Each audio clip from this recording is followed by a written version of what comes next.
Welcome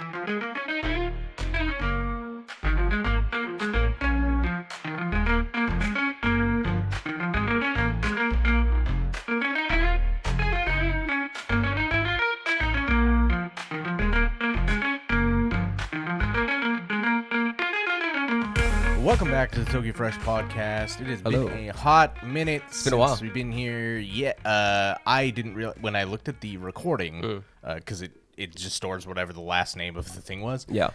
June 17th. June 17th? We are. What date is it Oh, today? no, sorry, May 17th. May 17th. Oh, okay, June broke my brain. 7th today. June, May 7th. Wow, two. Yeah. This is. We went 2 solid weeks not recording, and now we're back on the beginning of June. My bad, man. You know, people had a really sad month. Hey, I was gone as well. Like one of those weeks. Yeah, it's fair enough. You were gone, then I was like busy, and then if I could have stayed home, I might have. Oh but- god, I mean, we'll get into that. Actually, right? no. I had a good time, so we'll talk about it. So I'm down yeah, for that. it's been 2 weeks. I don't know who has more to talk about. I'll jump into it. Sure, then, 'cause okay, I've had an yeah. interesting 2 weeks. So for the last 2 weeks, I've been in a very interesting flow state. So you know when you start working on something, Yeah, and you get into a groove and you just can't get out of it, and then it's 4 a.m. and you're like, I'm done, and it's a masterpiece. yeah, and it's absolutely Yes, godlike. yep. So I made a video about the Adachi Firework Festival just not happening because Japan is basically broken, you know. And it was dumb. Sure, yeah, So I filmed the video and I'm like, I'm gonna get this video up in a couple days. It'll be really fun. It'll be a great little video, really informative for people who are still wondering what the fuck happened, because all the signs was in Japanese. There was no information really in English on the day. So great little informative video for the 200, 300 people it applies to. It's not evergreen. It's not something that people are gonna come back to a lot, but it's a good little time capsule piece for the channel. Sure. Cool noise. Dude, I filmed, sound edited that entire video in less than a day. Yeah. I mean, if you have the focus, you can definitely get that kind of stuff done. Dude, it was insane. And then I'm like, holy fuck, dude, I got this entire video out in basically under a day. That's insane. That's crazy. And I couldn't work out. I'm like, well, why am I in such a really good flow state for the last couple of weeks? And I remembered about 2.5 weeks ago, I'm shuffling through all my shit. I'm throwing away old books and old stuff that I brought from the UK that I've just been sitting in a box somewhere. And I find this book that I've had since university, since maybe the second year of university. It was a little notebook, and I'd scribble notes in it, and I'd write things down to help me focus, write things down to help me study properly. Because there's certain areas of my degree where you have to study something in a certain way in order to optimally remember it. So I had all these notes of how to study, how to lock in, yada yada yada yada. And the advice for the most part was really obvious shit. One of the things was hey, when you don't want to do something, that's when you should 100% be doing it. Yeah. When you don't want to do it, that's when you need to be doing it. So that's when you should be getting it done. That's the best point to start, when you don't want to do it. And it's stuff that you tell to someone, they go, yeah, duh. Yeah, obviously, duh. Yeah, duh. But when you work that out yourself, you're in university, in your dorm, and you just work out, oh, holy shit, this makes sense. It unlocks something really weird in your brain. And I had 15 of these things I'd written down to help me lock in to get my dissertation done at one point. And apparently going back to it and reading through it, I was like, wow, it's really nostalgic. Ha ha ha ha.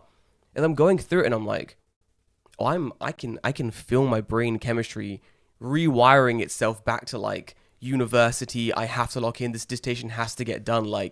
Mindset. Dude, what the actual fuck? It's crazy. Dude, I'm running more, fully locked in, getting videos edited. Everything's so tuned in. It's crazy. Absolutely insane. But that's me for the last 2 weeks. I got my laptop. I got to edit. Made a video that needs to be edited. It's an hour and a half of raw footage. Disgusting. Fucking disgusting. But yeah. That's an hour and a half of.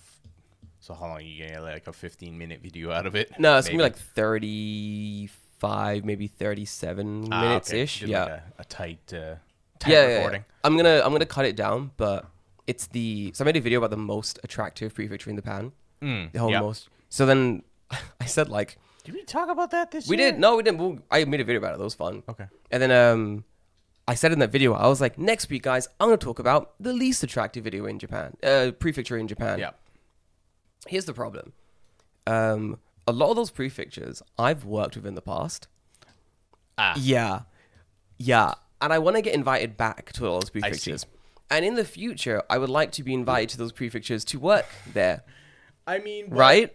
So, but listen, this is not criticism without being constructive. Right? Yes. Here's why your prefecture's dog shit. Yes. It's this reason. Here's why it sucks here. Yeah. So I wrote this script and I was like, okay, I'm gonna talk about the least attractive prefectures in Japan. I spent like maybe 7 hours writing this script, finding like top 3 things to do, yada yada yada yada. And I'm going through it and I'm like, it's still way too harsh. At one point, I think there was one part, and I basically said, it's my notes verbatim. It says something like, before I researched this prefecture, I knew it was famous for only one thing and one thing only. But I decided like, okay, I'm taking those thoughts, I'm moving them aside. I'm going to have no bias going into the prefecture. Right. I've never been there before. So let's not be a dick about it. Let's really lock in. It's Tottori. And the one thing I knew about this prefecture was the sand. There's sand, yeah. There's sand and camels. And I'm like, I'm not going to do that. Tabula rasa, take that away, Jordan. We're going to find the best things in this prefecture, even if it is like one of the lowest in prefecture. I lock in, doing some research. I'm like, hey, Google, what is the best 3 things to do in Tottori? Number 1, this motherfucker said the sand dunes. And I almost shat myself. I was like, you fucking. I spent time. I went into a mental space to remove that from my mind. And you say to me the best thing is the sand dunes? I was like, oh, fuck you and your fucking camels. Well, what was number 2 then? Hang on, wait. Can I guess? So annoying. So number 2 pissed me off way more than no. I thought it was a joke. I was mad. If there is any kind of constant in Japan, I'm so mad. Can I ask some like probing questions? You first? can, yeah. Go on. Is the second best thing about Tottori a food? No. Oh, okay. Oh, you're gonna hate number 2. Because I was gonna say, the second best thing about Tottori is probably some kind of bean. No, because that seems to be a universal constant in this country. Yeah. No. It's gonna pit because number 1 is sand, right? There's a sand dune. Sand. Yeah. Any guess number 2? The ocean. The Sand Museum.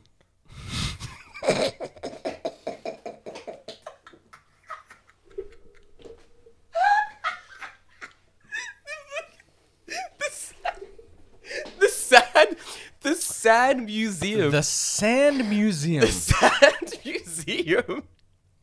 Dude, I actually broke it down. I went like this. You know that thing of like Hayatomi's like, he's like taking off his glasses. He's like, oh my god, like what the fuck?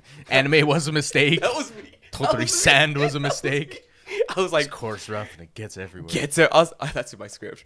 I was like, wipe Tottori from the map. I was like, the ocean should have taken you. This is stupid. Your number 1 thing is sand. Your number 2 is the Sand Museum. What the fuck do you have at the Sand Museum? So I can't even legitimately is this like, we like transplanted like professionally built like sand castles or something? What the fuck is that a sand?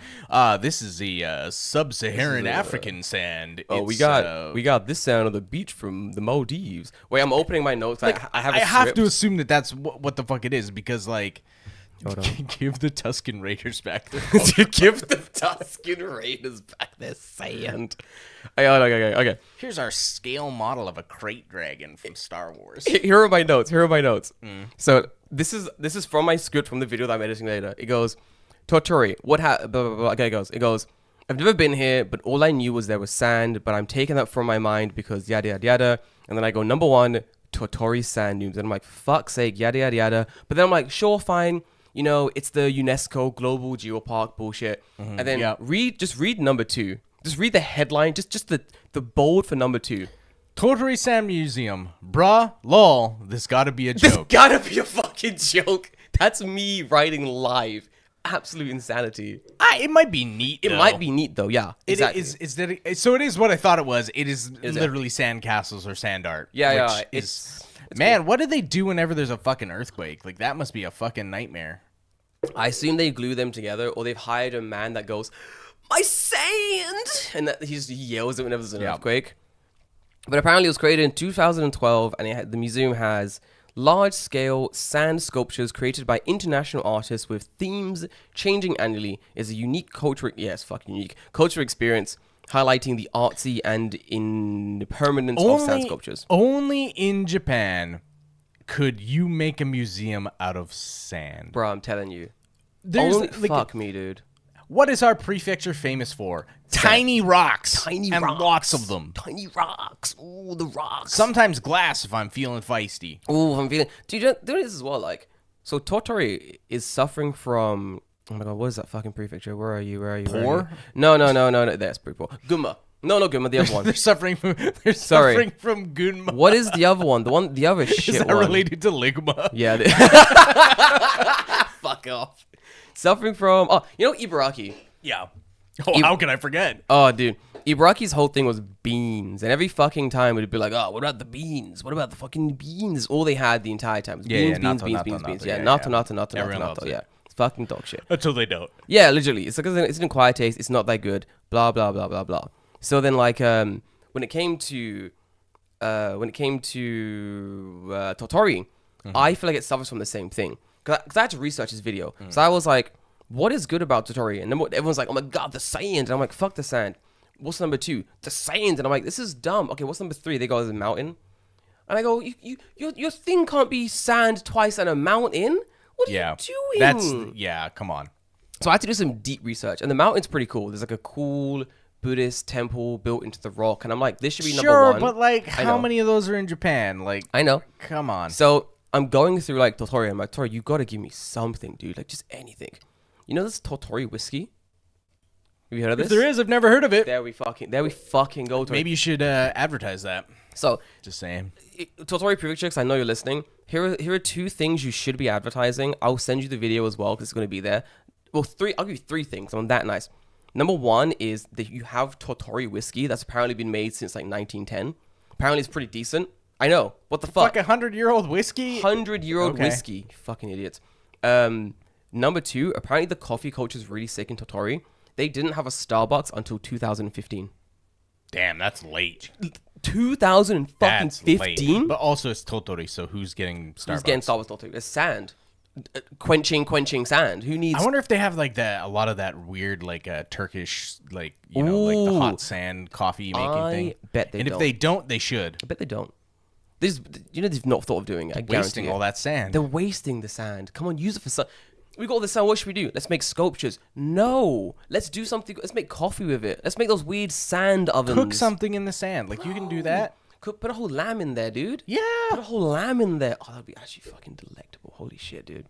This guy's not using their heads. Then classic tutorial. But then, like, apparently because they've not had Starbucks in the prefecture since like 2015, their like homegrown coffee culture is pretty fucking sick. So like they've got really good little cafes and kissetens and like mama pop stores and stuff like that. Yeah. And then all of their Starbucks is apparently like super new, like cutting edge, like really cool Starbucks. Think Starbucks Roastery. The Mega Row one. Yeah.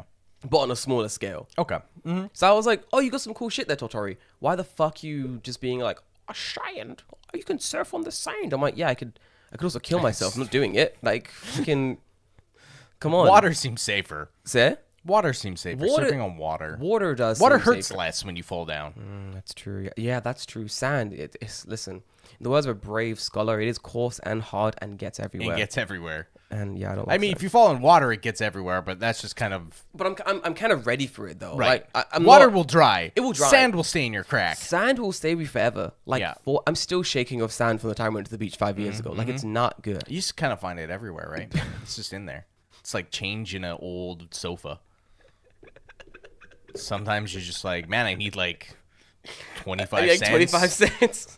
He's in there. Find the remote. And you're like, I lost that a year ago. Where'd that come from? Do you think that like every citizen in Tottori for self-defense is given like government mandated pocket sand? Probably. No, it's not government mandated. It's just there. It's just there. Over time, it's accumulated in their pockets. You know, there's no crime in Tottori.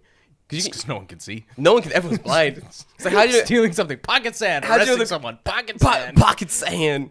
That's the first move in a fight. Both people just pocket sand each other. Like, oh man, on the ground. My eyes. No, the sand it like sort of cancels each other out. It's like, oh man, We're evenly matched. It's like a fucking Naruto Yes, fight. like throwing shurikens, but it's just sand. It's like, oh man, this guy's so skilled in sand. Yeah. What do we do? Don't worry, I know sand foo. I got you, boys. But yeah, that's Ibaraki. Pretty shit. I'm not gonna lie, but it's Totori's like the only place where quicksand is a legitimate threat. Bro, it's so legit. It's so legit. It's like, oh no. Oh man, Sandshrew, number 1 Pokemon there though, dude. It's fucking this. Like, man, I don't even think like somewhere in like the UAE or like fucking Saudi Arabia in the fucking desert like sand less than Totori. The Totori fact loves that it's it. like, dude, come on. I know, yeah. But like Jeez.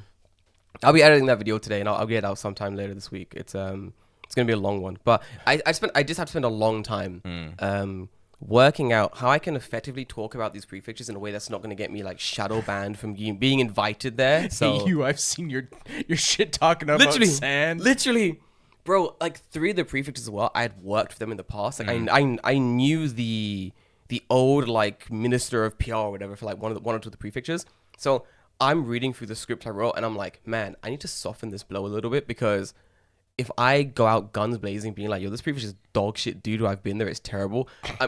I'm gonna get a phone call from like someone higher up being like, yo, delete that shit right now, just like, because I know they know my number. Like I know they have my number. I know for a fact, this is like a weird thing. I know for a fact that like we don't ever talk about Chiba, but I know for a fact that like the official Chiba They're my boys, tourism board follows our podcast, which I think is really funny.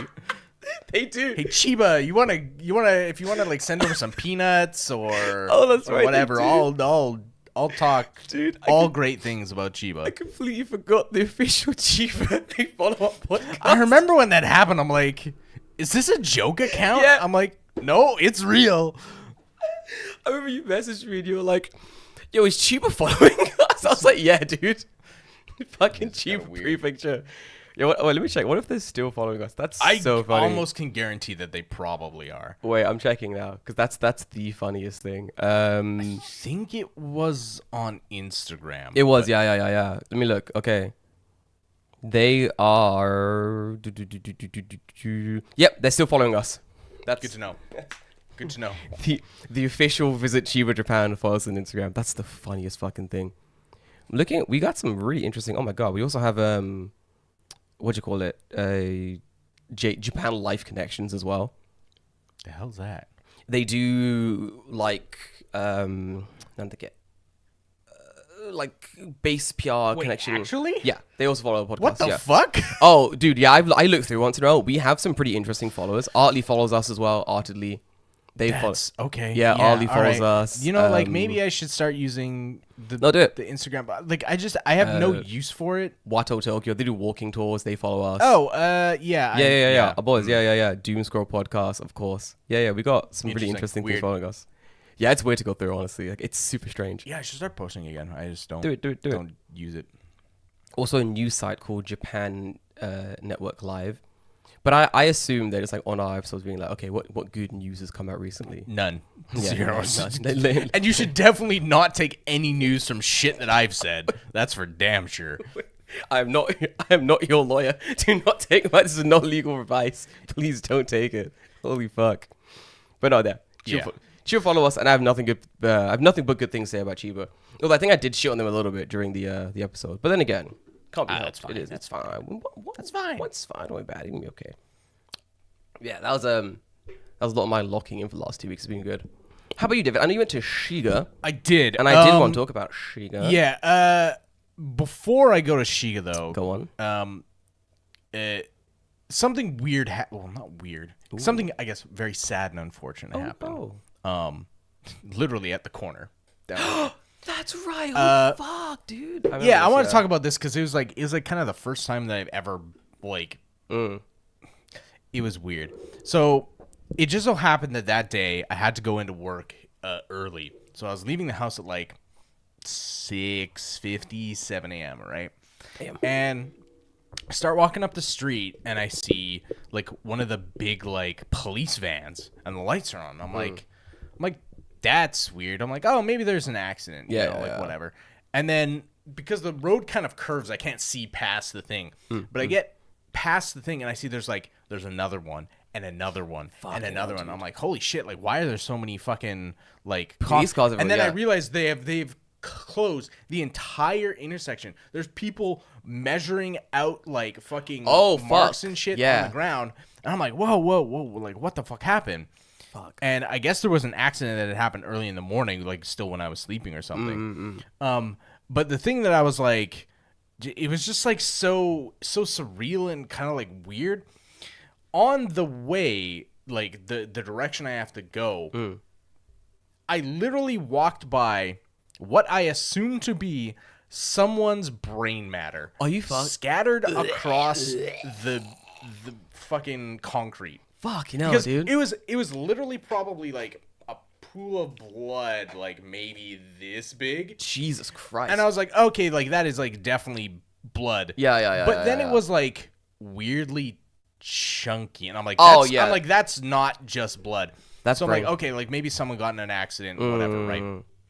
Like 3 days later, flowers and shit start showing up and like sake and stuff. I'm like, someone fucking died right on that spot. Jesus Christ almighty, that's insane. Holy shit. But now like every time I go to that fucking corner, I'm like, you know, I'm double checking ways because I'm like, what the, like, I don't know what the fuck happened, but it from what I saw, it definitely looked like someone got hit in the intersection while crossing the thing, and whatever hit them fucking flung them. Yeah. Oh, that's disgusting, dude. Because you mentioned accident, my first thought was like motorcycle crash, like fucking I don't know, but the cop's just like, he's like, here, just like, please walk past the... Please walk past the blood. Pool of blood, and I'm like, sir, like, oh my god, like, sir, what the fuck? please do not taste or collect samples of the blood. Come on, get out of here. I've never seen that much actual blood in one area. Yeah, it is. I was like, yeah. It'll stay with you for a while as well. It's never a fun thing to be accosted with. Ugh. Yeah, it's how you holding up seeing. I don't know. At this point, it doesn't faze me. Yeah, that's good. Let's spot that. It's one of those weird things where like seeing someone else's blood, no problem. Seeing my own blood, and like something wrong with me, I'm like, this is like, because your body has that reaction of like, this should be inside, not out, right? I don't like that. It's like when you watch like the nurses take blood from you. I can't. I had that happen. I got blood taken today because I went to the doctor. Excellent. So I literally just do this.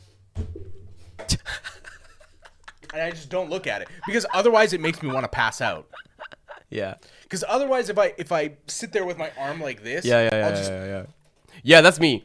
And it just makes me sick, and dude, I can't do it. I have to look because I'm mentally calculating how many liters of blood they're stealing from me. Yeah. Because Japanese doctors, they're taking so much. It's vampires. What the fuck, bro? Yeah, I don't know what 9 vials of my blood. Yeah, where do you put it? What are you doing with it all? That's like a good, like legitimately good question because they take like an entire vial, but they need a single drop to test for diabetes. So I'm like, where is it going? Bro, like they're using it for something. I don't know. It's how old people live so long here. They're giving them our young viral blood. Yeah, that might be it. It has to be. I don't want mine.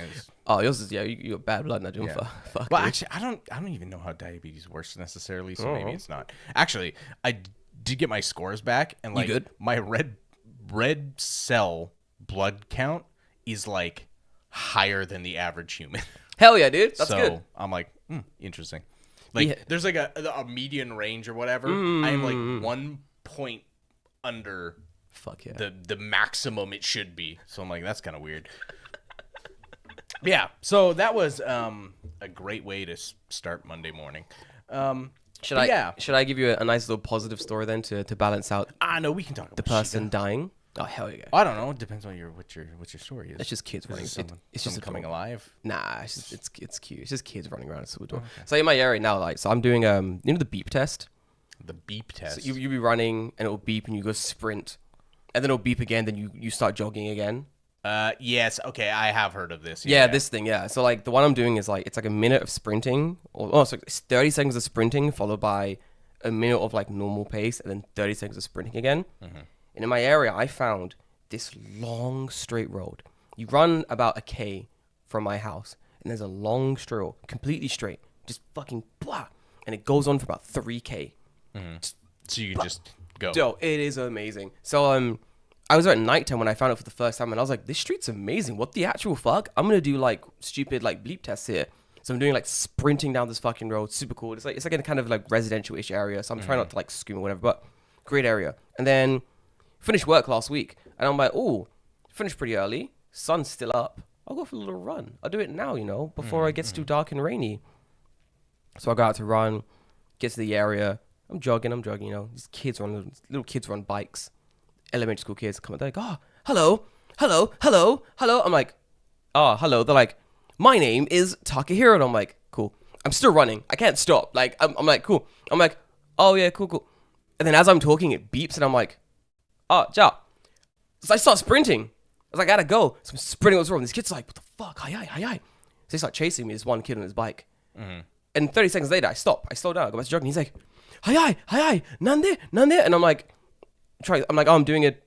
In Japanese, I'm doing a test. I'm sprinting 30 seconds and I'm jogging for a minute. And he's like, hayai ne. And he sounds like, oh, he's like, Nihonjin. I'm like, Nihonjin. I'm running. So I'm like, Nihonjin. I'm running still. Like, what the fuck? I've just ran 30. Anyway, so I ran away. I'm like, oh, what a cute little interaction. I'll like tell the missus when I get home. It's really fun. I go back like 2 days later. There are 3 kids waiting for me at like the entrance of this like big like long street. Whatever. And no one's talking to me. They're not like, hello, what's your name? They're just like, the guy goes, Koitsuka.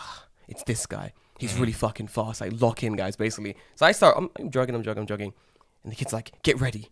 He's about to fucking go. Get ready. He's about to fucking dash. And I wasn't there to dash that day. But I was like, fuck it, go on then. So I start sprinting and all these kids are chasing me on their bike. Like, just fucking chase me for like 1.5 kilometers. And then I assume there's a point they can't go any further. I guess their mums are like, you can go there, and then no, I don't know. Yeah, just don't go past the corner. Yeah, it's something like, yeah. Because then after a while, they just stop following me. They legitimately. So they stop following me, they go back, and I'm like, cool, job done. Carry on running, and I get back to this point again, and they're waiting for me at the entrance of where yeah, they're just, I can see them like, oh, these guys are just waiting for me to like get there again. That's kind of weird. Dude, it was so weird. Because they're just like hanging out, like talking about Yu-Gi-Oh! Or some shit, I don't know. And then like, I get there, and they're like, as you do. Then I get back into like the part where I guess like they can like, they're like zone of playing. And that was it, just like, oh, he's back. They start chasing me on bikes again and shit. Dude, it's fucking adorable. Then as I'm like leaving the area, the one of the mums like on like outside the house, I just see her like, I assume the kid's like, this guy was fucking foreign of an afro sprinting, he's so fast. Mom's like, you're making up stories, fucking idiot.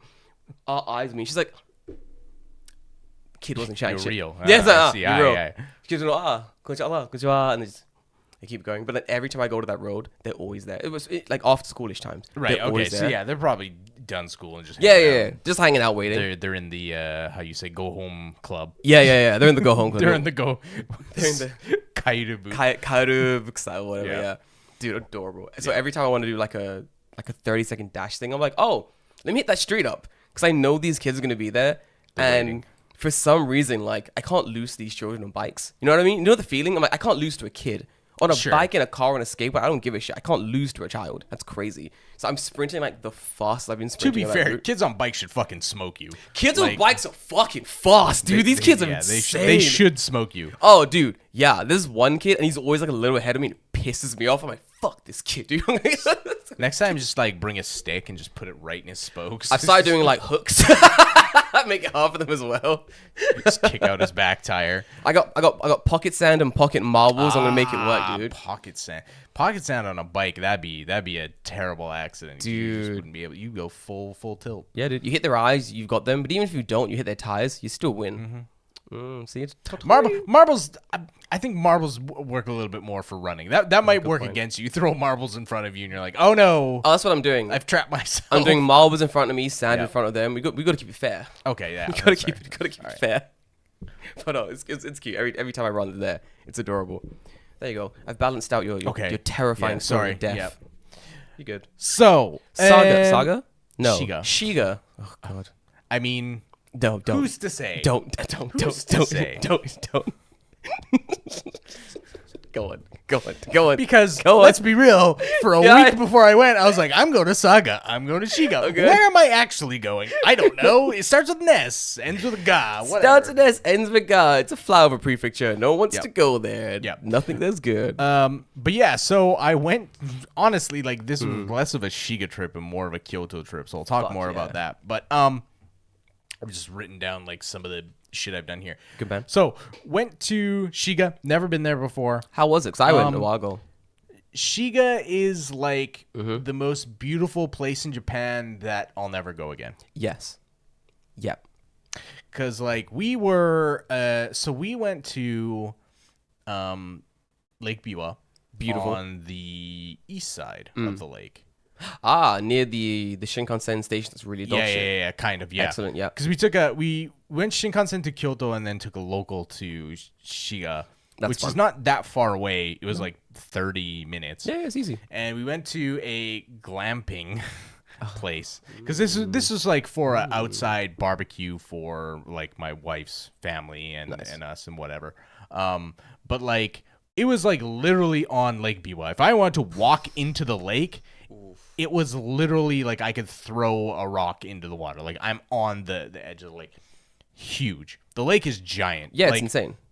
Absolutely massive. Like to the point where like at some points you just look out and it's the horizon and it just ends. Yeah. Because whatever's behind it is like behind the horizon. Like it's that big. Right. It's also why it takes so long to go from like, it's like north, south, east, west. Like, the east to west, easy, because you could see the other side. North to south, good fucking luck. Like that's gonna be hours. It's actually insane. Like it's so stupid. That's prefecture. But yeah, it was nice. Like I was kind of like, man, maybe I could live in Shiga if I had like if I had like a decent internet connection and worked from home. I 1,000% could live in Shiga because it's super nice. But I think the reality is like there's kind of nothing there. Yes. Which fine. Yes. Like, every country has that area, right? Where there's just like fuck all. And that's usually like kind of the nicest place in the country because there's nothing there. Shiga would be I agree with you. Shiga would be a nice place to live. Yes. If I have a car, good internet connection, a nice little house somewhere, and I can see the lake, close to camping. I was like, man, if I could get, because there were houses that were for sale. Oh yeah. Where we were, and I was looking at them. I'm like, they're like reasonably priced for where they are. They are right on the lake. I could like, go and just like chill at the lake, have a fucking fire on the beach, fishing every fucking night, sit there and fish. Yeah, it'd be great. Like, dude, like that's the dream. That's the life, right? The issue is like, okay, well, I still need to work and make money, and they boo. Yeah, boo, right. Boo. So like, okay, well, if that's the case, just buy somewhere and like open up a hotel Ryokan, or Airbnb style, thing, right? Though maybe that's with recent events, maybe that's not the best thing to do. I'll talk about that after Shiga. But yeah, Shiga is nice. Like, I don't really have much else to say about Shiga, really, because I was there for, like, maybe maximum 6 hours. You were there, 6 hours is a good amount of time to be in Shiga, especially if you're spending those 6 hours by a lake hanging out. I spent most of my time doing barbecue, so that's perfect. You can't go wrong there. That's actually perfect.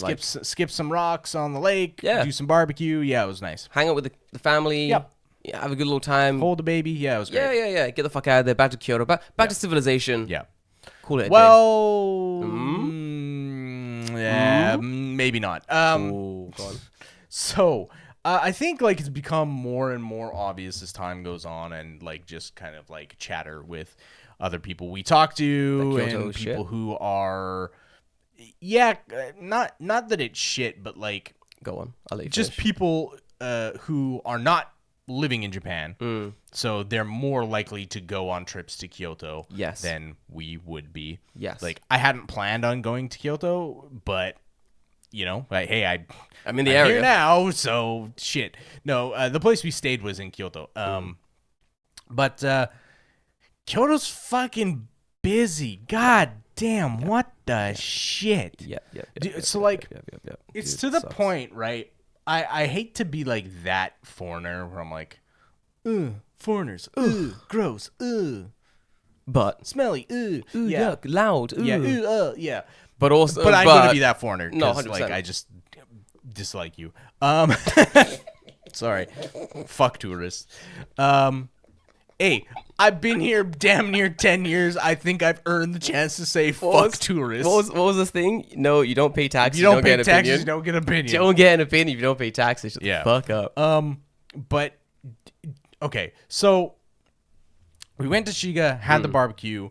That night came back to Kyoto, and when we got back to the station, specifically Kyoto Station, I was just like, yo, there are so many motherfucking foreigners here. So many. Yeah. Like, I think the ratio was like 3-1 foreigners to Japanese people. And I was like, man, if I lived in Kyoto, I would fucking hate it here. Impossible. Not even because it's like, oh, yeah, there's so many tourists, blah, blah, blah. It's just like trying to navigate around 5,000 people who all don't know where the fuck to go because not a single one of them reads Japanese or know where the fuck they're going. And it's just, in general, annoying.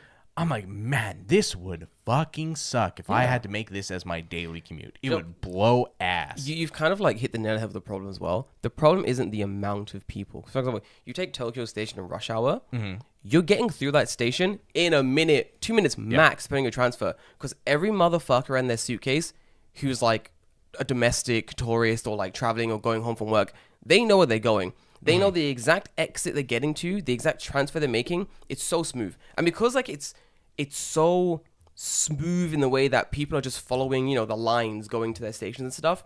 One foreigner, two foreigners in the way with a suitcase, one family in the wrong position. People just snake around them, right? Everyone just naturally sort of moves around them. There's enough space in Tokyo Station to make it work. In Kyoto, there are so many tourists there who don't know what they're doing. The lines of like transport, the lines of movement just get so stuck. Yeah. You just end up like stopping dead, and you're like, why have we all stopped? It's because there are 20 families in front of you trying to work out if Kyoto Eki is here or the station 3 stations up. Yes, you know? Yeah, that is true as well, Dan. Tokyo Station is very well laid out as well. It is that too, yeah. Getting to places, there doesn't feel like there's fucking choke points where Kyoto Station, when I got in there, I'm like, yo, how the hell do anyone get around? Because there's so many foreigners just like standing off to the side, and they all have those like pull along fucking suitcases and they're just like in the way. Yeah. And it's like, dude, get the fuck I out of the way. I have a very interesting memory of first time I went to Kyoto. I think I took the Shinkansen there.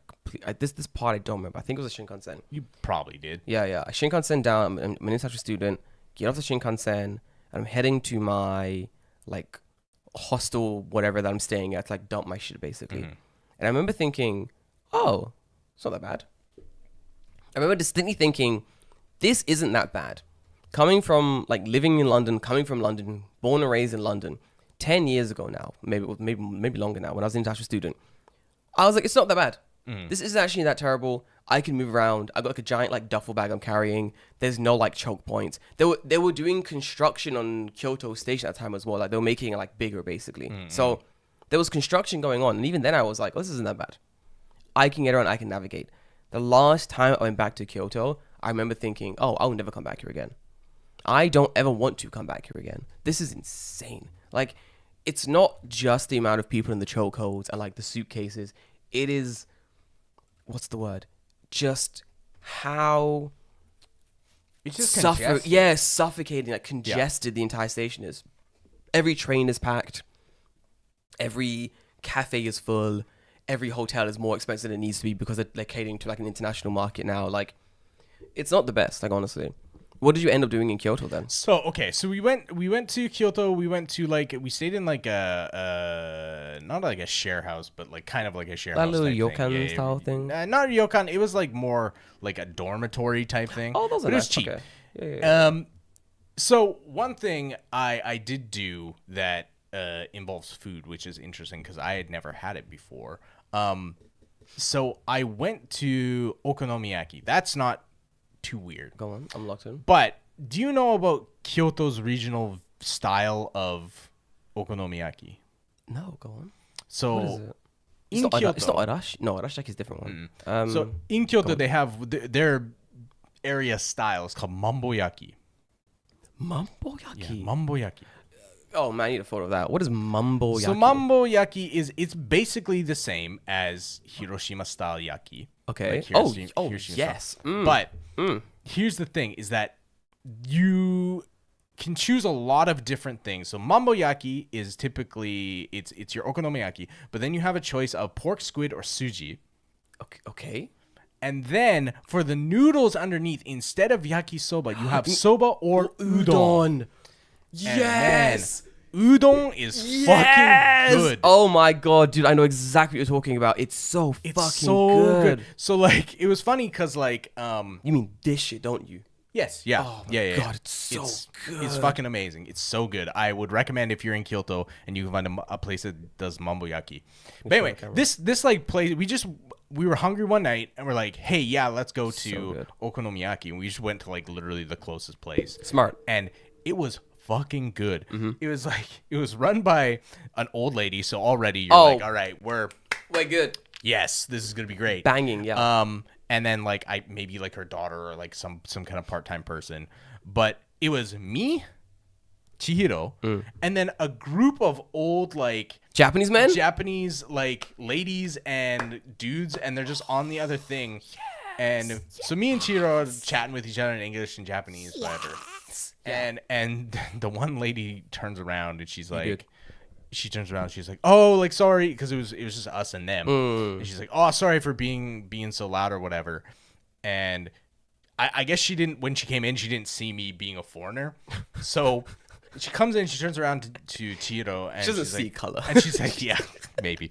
She's like, she tells us like, oh, sorry we're being so loud or whatever. And Chihiro's like, no, it's fine. Like I'm from Kansai, so like, and all of them were speaking like Kansai Ben. She's like, I'm just enjoying like hearing people talk Kansai Ben because I don't live here anymore. And then when she turned around, she saw me and she's like, oh, what the fuck? Like you're foreign?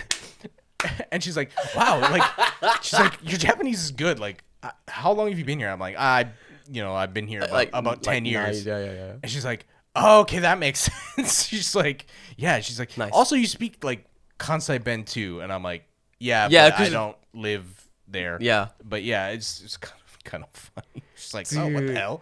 Dude, I fucking love that shit. Holy fuck. But yeah, mamboyaki, fucking good. This it's place delicious. also fucking great. And it was cheap. I think like we had yaki udon. Nice. 2 full-size okonomiyaki and like 2 drinks a piece, so like 4 drinks total. I think the bill came out to like 3,200 yen. Seriously? Yeah, like cheap. Like total? Yes, total. Jesus Christ, dude, honestly, cheap. fuck, It's it's pretty great. decent. Holy shit. I don't. For me, like the ranking when it comes to okonomiyaki, I'm always gonna go Hiroshima yaki, mamboyaki, Osaka stuff, whatever the fuck Tokyo's doing is always last place. If there's a new kind of like regional okonomiyaki, let me know about it so I can slot it above Tokyo. To be honest, like I might put mamboyaki Above above Hiroshima, which is Dude, like that's crazy. maybe kind of wild to say, but I like yaki udon. No, I do as well. Yeah, It's just good. Yeah. In general. it is. Do you know recently, the cafe that the missus works in, the owner is very crunchy. She does very What exactly does crunchy mean? like crunchy granola mum type shit. Oh, I see. Okay, yeah. Sorry, yeah. yeah. No oil, no butter, no Yeah. flour. Yeah. But this woman's cooking is so top tier that, like, she'll give you something. She'll be like, "Oh, here, try this dessert." And you're like, "Wow, this is like the most delicious pie I've had in my entire life." And she's like, "Yeah, there's no oil, there's no fat, there's no sugar." So I'm like, "How the fuck you? What is in this then? What is in this? How is it being held together? Right? Yeah. Like 'cause, she's you need those things to. she's an amazing chef. I don't know how she does it, but I bring it up because speaking of like okonomiyaki, like yakisoba and stuff like that, her husband makes soba, like futsuni, like suzume soba. Yeah. She goes, "I'm gonna make yakisoba using this homemade soba my husband made." And she prepares what is to this day the most delicious yakisoba I've had in my entire life. It is unreally good, and it's made of like soba, like actual, not you know what I mean, like not like weird like ramen noodle stuff coated in soy sauce. Actual fucking soba, and like she's seasoning up, it's really well, and she's like, "Oh, this has like no oil, no fat, there's no meat in this, it's like vegetables mostly." And I'm like, how I don't understand this shit, you know what I mean? But like, dude, some like vegetarian vegan shit is to me is like fucking magic. It's Like, it's I actually understand magic. how it tastes the way it does. It is actually magic. Like the stuff she makes is so cool. But like when I think of like mamboyaki, I'm like I understand on a molecular level why this is good. It's fried, delicious udon sauce and stuff. But then you have it and you're like, this is. I knew this was going to be good. It's better than I expected, and that's crazy to me, dude. I want to go Kyoto to have mamboyaki, but I don't want to go to Kyoto. Okay, so here's my tip then. Okay, Let's so go, baby. We'll get to the tips here. So Let's go. I learned something when I went to Kyoto. Rare. Yeah, it is. We try not to learn while we're traveling. Sorry, go on. But it's mostly I think this might be a constant truth about foreigners, especially ones who visit Japan. Foreigners who visit Japan are fucking lazy. Not only physically, but mentally as well. Yes. In that, if you go to somewhere like Kyoto, foreign people who are traveling will not go anywhere Outside. before 11 a.m. Nope. So, for example, Nope. we got up on the day and left and checked out at like 6:30 a.m. You have to. Right? You have to. Yeah. We went to Gion. Like, oh, it's empty. You're good. There was me and 2 other people Yep. on that entire street. Yep. That's it. That's it. I warned Jay about this years ago. Jay was going to Kyoto with 2 of our friends, Mike and Finn. And I said to him, Jay, you're making a big mistake, a massive mistake here. You don't go to Kyoto with first-time Kyotoers. Because they don't understand how Kyoto operates. Kyoto is, you get up fucking early. You get up early as fuck. Because you have to, because temples open early and close early. You get up early as fuck to avoid the crowds. You go and enjoy Kyoto while no one's there. Around lunchtime, that's when the foreigners start coming out. So what do? You have some lunch. You have a little early lunch. You finish your last few temples. You get to go to the hotel, take a little nap. Yep. And then go for dinner, you know? That is like the best way to do Kyoto because honestly, it is people don't understand how early you have to get up to like do Kyoto. Oh, and whatever you do, don't go to temples around closing time.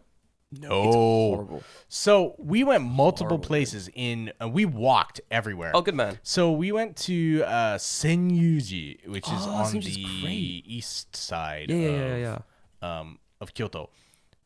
Nobody. Oh, no. Not a single fucking soul. Nope.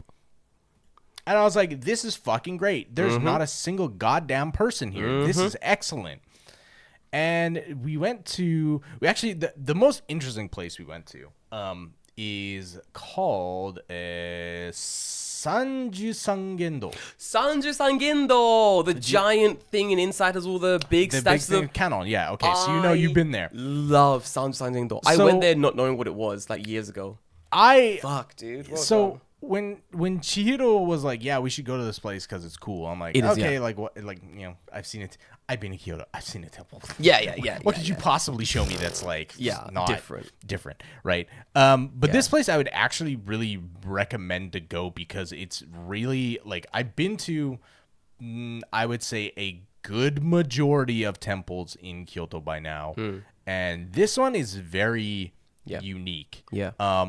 In that, so in Sanju-Sangendo, there is 1,001 statues of the goddess Kano, and they're all unique. Every single one. They're made by hand. They're like covered in like gold leaf, but they're really fucking old. But they have them in this, what is it, like 120 meter long hall. So impressive. It's super long, and you like walk around the front or whatever. For me, one of the most impressive things was from the outside. It's so unassuming. Yeah, it's just like a big red long building. hall. Yeah, and you're like, oh yeah, whatever, dude. Yeah, amazing. Oh my god, dude. But inside, when you're actually like seeing like how far it goes, I'm like, this is like a scene from like Neo or something. Oh like Neo or Neo 2, where you're like, I don't know, you get put into like the fucking Buddha demon realm, and there's like just like statues come at you like the Matrix with the gun things, and it's like like it's just long, right? Like it's you can see the end, but just the amount, and they're like, how many rows? 1, 2, 3, like at least like 7 deep. Yep. and you can see all of them because they're all staggered, so you can see kind of all of them. But it is just impressive. It's really, really cool looking. You know, that was one of the first temples I went to in Kyoto. Really? I got lost in Kyoto, actually. Like, the first time I went there, I left my hotel, and I'm walking around, wandering, and then I see this temple. And I remember the entrance being really unassuming, but, like, the building being really cool. And I was like, oh, I want to take a photo of the building. So I walk in, I've got my camera. I remember the guy being like, oh, no photos inside. And I go, oh, no, I was taking photos outside. And he goes, oh, that's fine. He's like, have you been inside yet? Obviously in bad English, have you been inside? And I was like, not yet. He's like, oh, dude, I recommend it. And I was like, I'll go inside. And I remember like paying for my ticket, going inside and being like, what the actual fuck is this? Holy fucking shit. I remember like I'm leaving and asking the guy like, hey, are all temples like this? And he goes, no. And I'm like, dude, no. I've done one of the best ones first. Fuck. That's a shame. But yeah, it was cool. It was unique. Do you know about like, I don't know, because when did you go? You went like a long time ago? Ages ago. I've been a few times after that, yeah. Did you ever get told about the archery aspect of the temple? No. Go on. So, it's interesting. On the backside, you know how like, okay, if you've never been there, but I'll explain it to Jordan because he has. You know how on the front and the back, there's kind of like that like terraced deck that goes all the way across the front and all the way across the back? There was something I noticed on the backside of the building that wasn't on the front side, and it was because we walked around we actually walked around the outside first before we realized you had to go in at the opposite side. So we got to the other side and we're like, fuck, okay, we gotta walk all the way to the other side. But on the backside, if you're walking toward the entrance, all of the temple like pillars and support beams and whatever. So if you're walking toward the entrance, all of this side is covered in metal, but only halfway. Fuck. And then the other side is just like raw wood, right? Yeah. So it's like if you had like, let's say this was like your pillar or whatever, and you're walking this way toward the thing, this whole side is covered in steel or like sheet metal or whatever. Sheet metal, whatever. Yeah, not sheet metal. It's like hammered like iron. Oh wow, fuck. Okay, and I'm like, that's fucking weird. Like, why is it only on this the side one of the building, side? yeah. Because wouldn't you just like one? It's not actually like if you only have half of a metal pillar, it's not really like doing anything, right? And then I found out when I was there that they used to have an archery contest. That's so cool. And like apparently they still have it to this day. Oh, so there is on the inside there's a record of this archery contest that goes back every single year for 200 years. Holy shit. There is an annotated book of 200 years of archery records at this place. So what they used to do is they would have a contest that on the back of that temple, from the east side to the west side, there was a challenge that to see if you could shoot an arrow without hitting the roof or the temple to go all the way to the other side. That's so cool. And that's why only the one side is covered in metal, because in the backside they have like old support beams for the roof. Yeah. And there's just like hundreds of fucking arrow shafts just broken off into this like pillar thing. I'm like, oh, so one time they just realized like, oh, it's better for us to just cover the one side where the arrows are being shot from. So that they deflect out and into the courtyard or whatever. And then from there we can tell where the things hit, right? Because if you look at the roof, like if you got up close and you could look up on the thing, you can just see all of the wood is pitted with arrowheads and old things. I'm like, that's like kind of neat. That's so apparently they still do this to this day. I want to do that. That's so cool. I assume that there's gonna be some kind of like system to get your name. Yeah, on I'm not sure exactly what the system is, but I'm like, still, that's kind of neat. And it's like, yeah, it was like even way back when it was like an international thing in like everyone who wants to be like a professional archer is coming to Kyoto to take place in that thing. Dude, like it's like so the big thing. Holy and I was like, shit. That's really, really fucking neat. Because I didn't know that was a thing until after we got there. I'm going to look. I guarantee there's going to be like some kind of YouTube video of that. Probably, like, yeah. That's super cool. It's really neat. And I would actually, like, for the count-on statues alone, I would recommend going. Oh, yeah. just being able to see like how big the temple is, and like how if you were actually to try and shoot an arrow from the east to the west side, Oh, dude, yeah. how hard that would be without hitting the roof. Like you could do it, but you would need a very powerful bow so that you could get enough power to get the distance, but not have to shoot it up and arc it really, really far. So I'm like, that's fucking neat. Holy shit! It feels like a big like accuracy and strength competition basically. Because like that is an insane bow pull. Yep.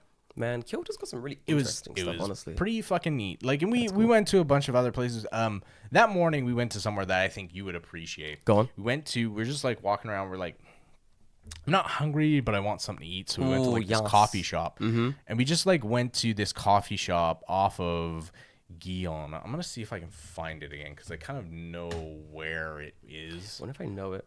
So here's Guion Dori. So it must be like here-ish, I think. Let me drop my.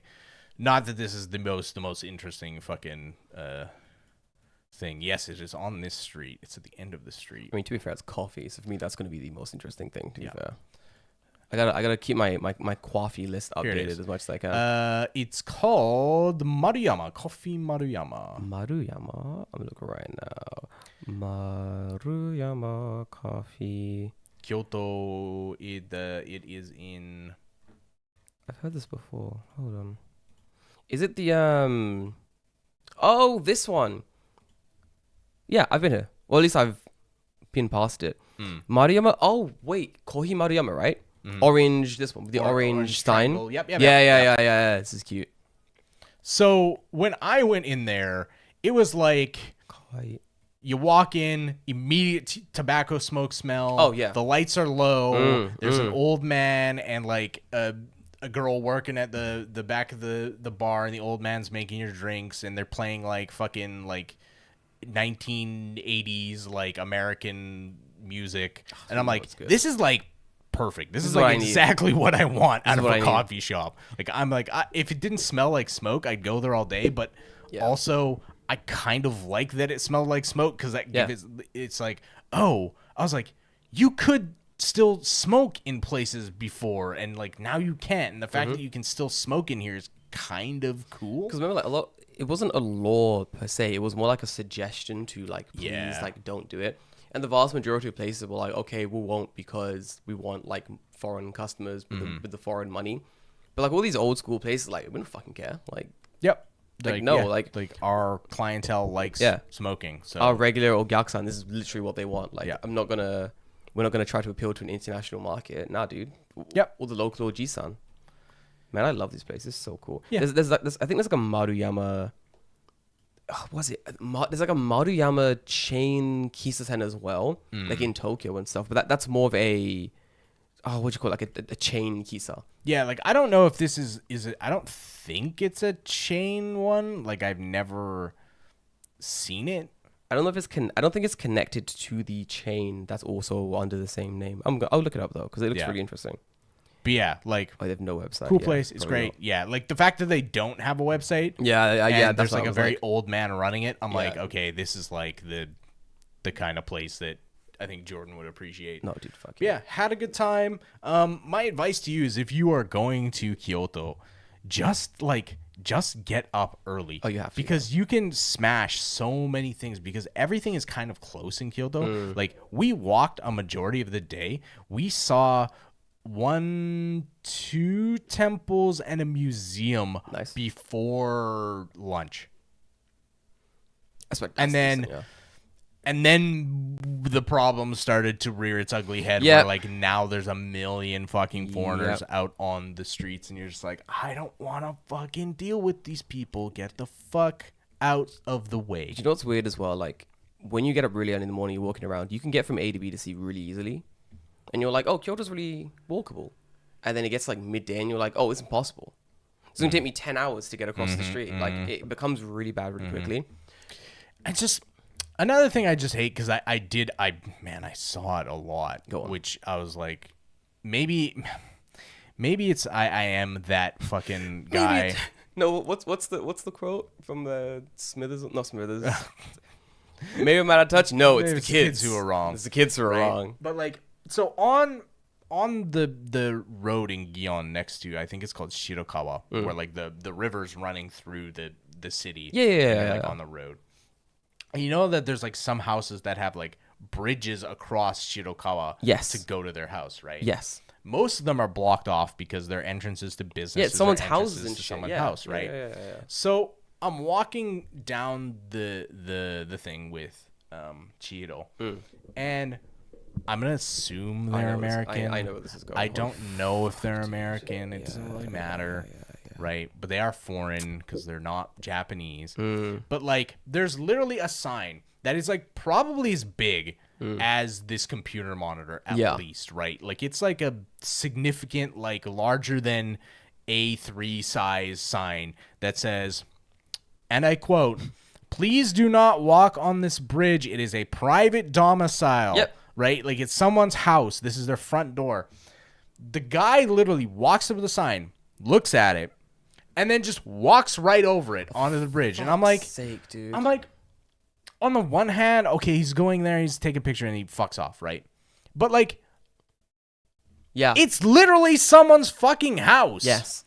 What the fuck is wrong with you? This is what pisses me off most about. Sorry, Americans, but it's honestly. Well, the funny thing is, like, this is the one time that I've been in Japan where I've actually said some shit. Oh, good man. Go on. So like the guy walked over and he's like looking there, and I'm like, and I shouted at the guy. I'm like, they not teach y'all to read? And he like looked at me, and I just went, yeah, legit. And I just continued on my way, and I'm like, fuck, fucking man, like, idiot, dude, it's not like, I understand you're not hurting anyone, but no, also, you are. It's someone's fucking house. You would not be okay with someone walking into the entrance of your fucking house, taking a picture, and then fucking off. You'd be like, what the fuck just happened, right?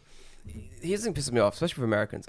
The level of selfishness is it's not just Americans though. It's not just everyone. Americans. It's literally, especially in recent years, it's literally everyone. But I think Americans really did start this trend, which is why I'm sorry I'm pinning the blame a little bit on you guys. But it is, to be fair, most tourists in Japan. It's, you see a sign. The sign says, "Hey, don't do A." I'll take your example. Sure, yeah. Don't go on the bridge. It's someone's house. Right. I see that sign and I go, fair. Okay, cool. Yeah, I'll go on the bridge. It's someone's house. Someone's house. Why? Cool. Why would I go there? Why would I go there? Zannen, I wanted a photo, but too bad. So sad. Continue my life. Then you have guys that are like, but it's just me. I'm just one little guy. I'm just a little man. Yeah, but if you do it, this reminds me of a quote, and maybe you'll agree. Go on. The quote is, "The fall of society begins with the individual." Begins with the individual. Yes, that's what it is. Because right there, we've set up a societal rule. Don't go on the bridge. Someone lives here. And one stupid cunt is like, actually, I want the photo. So they cross-take the photo. And then someone else goes, well, they've done it. I can do it. Right. And someone else does it as well. And then someone else does it as well. And now you have 1,000 people on this person's property. Now they're banning foreigners from Kyoto. As one with the tour bus, it was one tour bus in Kyoto, and everyone went, all right, fair enough, but could you make sure you're not parking in dumb locations? Right. And they parked in dumb locations, and they're like, all right, tour bus banned, fuck you. Right. That's every single time it's the same thing. It's people breaking small rules, and then larger and then someone else goes, oh, well, if they did it, like, and didn't hurt anyone, I can do it, and it's fine. I can do it. Do you know what I'm waiting for? But the problem is when it hits, like, you know, that critical mass, and then it's like, well, fuck, like... Yep.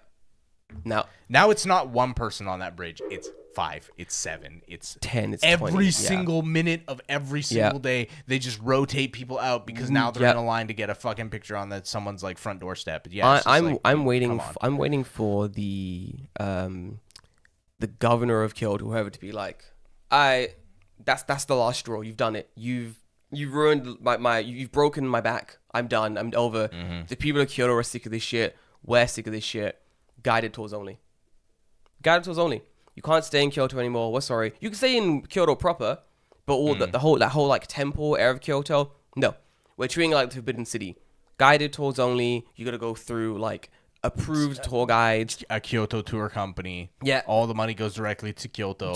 Yeah, literally. Yep. You wanna if you live here, cool. You have free reign. But anyone else, you're fucked. Tour guide only. Tour company only. we're going to charge you exorbitant rates to see Kyoto. You're on a strict schedule from X time to X time. You're going to be here. You have 2 hours here. Fuck off, back on the bus type shit. You know what I mean? It's going to be, we're going to have to treat you guys like children because you don't understand how to behave. And it's like, yeah, someone says, I've had tourists walk in my apartment in Hawaii. Yeah, it's the same type of it's the same type of thing, right? Like, it's like people just don't give a fuck. They think that rules the problem is they think that rules don't apply to them. Yeah.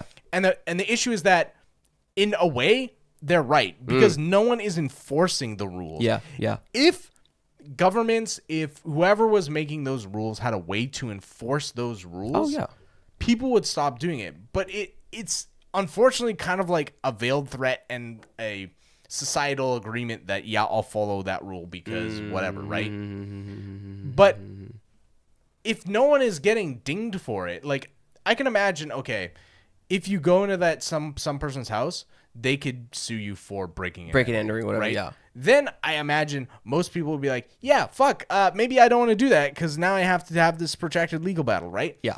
But it's not happening. Like, it's not like, props to probably the police who have to deal with, in Kyoto especially, way more fucking shit. Dude. Yeah, fuck that. So, like, in Tokyo, it's kind of like, whatever, like, fuck the cops.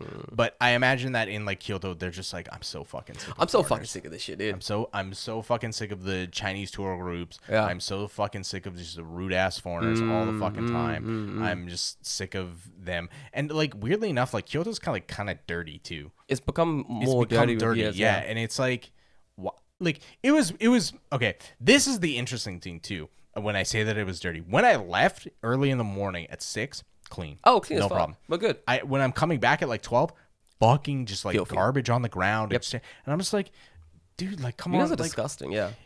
On the one hand, it's like, if they're putting it in the garbage, that's fine. But like, I think part of the issue is that like the garbage is because of over tourism, they're overflowing. So like, there's quickly, like literally nowhere to put the garbage, and because of Japan's like, gas attacks, can't have no bins, public bins anywhere, right? Yeah, and it's like, well, you've kind of made your own problem and then blamed other people for it. So like, a little bit. Yeah, so like, it's kind of on you at that point.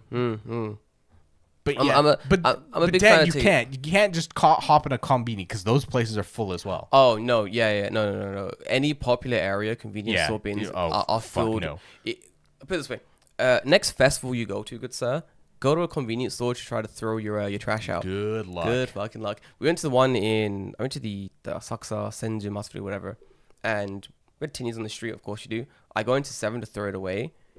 Both bins are full. They've got two piling up on site. They took like 2 separate bags, like just plastic bags. They like sellotaped a plastic bag to the window of the thing and just wrote like bin kan and it was like, just put it in the bin outside. We've taped it to the thing. Just put it outside. It's like there's no space in the bins inside. We've like covered the openings because like there's no space. It's gonna fill up too quickly. They've just got bags now. Just like put it in the bag. Put it in the industrial bags we've laid out. The issue would be like Kyoto needs to run like garbage collection like more often. But like I don't think they have the budget to fucking do that, which like is weird. But then I think about like who's actually making the money in Kyoto, and it's not Kyoto. It's not Kyoto. It's tour groups and other things. Do you know what I'm a fan of personally, especially coming from the UK. Big fan of on the spot finds. Massive fines.